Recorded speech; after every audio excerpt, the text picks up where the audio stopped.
प्यारा ॿारो, बाजी गुलबनू जी तरफ़ां तव्हां सभिनी खे भलीकार। तव्हां ॿुधी रहिया आहियो दिलचस्प अखाणियूं।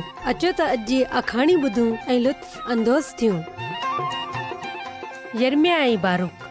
यिर्मयाह छठी बाब। खुदा जो कलाम शीशे वांगुरु आहे। तव्हां अॼु केतिरा भेरा शीशे में ॾिठो आहे?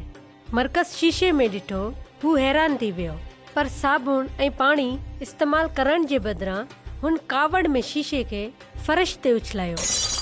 बिल्कुलु अहिड़ी तरह कुझु माण्हू बाइबल सां बि साॻियो सलूक कंदा आहिनि। इहा बि हिकु शीशे वांगुरु आहे, जेको ॿारनि ऐं वॾनि खे इहो ॾेखारे थी त उन्हनि जी ज़िंदगी में छा कुझु ग़लति आहे ऐं केतिरा ई उनखे पसंदि ई नथा कनि। घणा साल अॻु यिर्मयाह नाले हिकु नबी हो, बल्कि इसराइल जे ख़ुदा जी तरफ़ां ॻाल्हाइण वारो बि हो, ऐं उनखे बि अहिड़ो ई तजुर्बो थियो। उन जो कलाम बि क़ौम लाइ शीशे वांगुरु हूंदो हो, पर इहे तब्दील थियण न चाहींदा हुआ।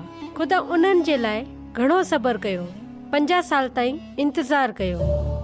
यिर्मयाह, तोमार खण, जेको कुझु मां तोखे चवां थो उहो लिख। थी सघे थो त माण्हू पोइ मुंहिंजी ॻाल्हि ॿुधनि ऐं पंहिंजी ज़िंदगी में जेके शयूं आहिनि उन्हनि खे तब्दील कनि। ही कमु पूरो थियण में 1 महीनो लॻी वियो।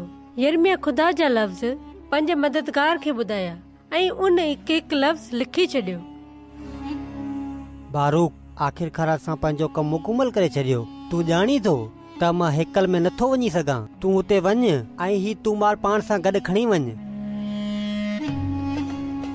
जॾहिं तूमार ऊंची आवाज़ में पढ़ियो पिए वियो त मिकाया बि ॿुधो।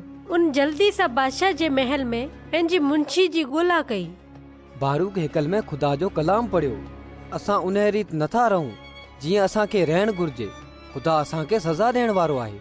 इन माण्हू खे तुमारनि सां गॾु असां वटि वठी अचो। बारूक आयो। ख़ुदा जो कलाम मुंशी जे दिलि लाइ हिकु शीशे वांगुरु हो। बारूक, तूं हे सभु कीअं लिखियो?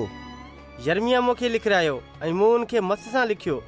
असांखे ही ॻाल्हि बादशाह खे ॿुधाइणी पवंदी। बारूक, तूं यिर्मयाह सां गॾु वञी लिखी वञ।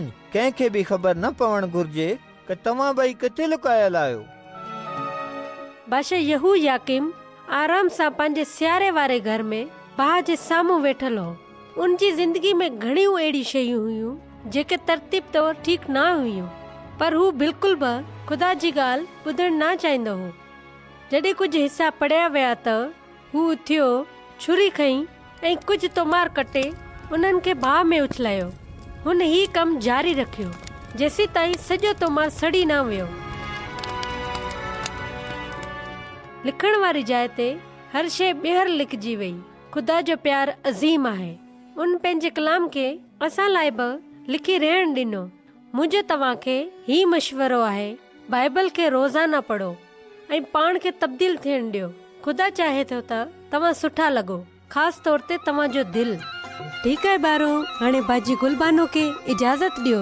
ख़ुदा हाफ़िज़।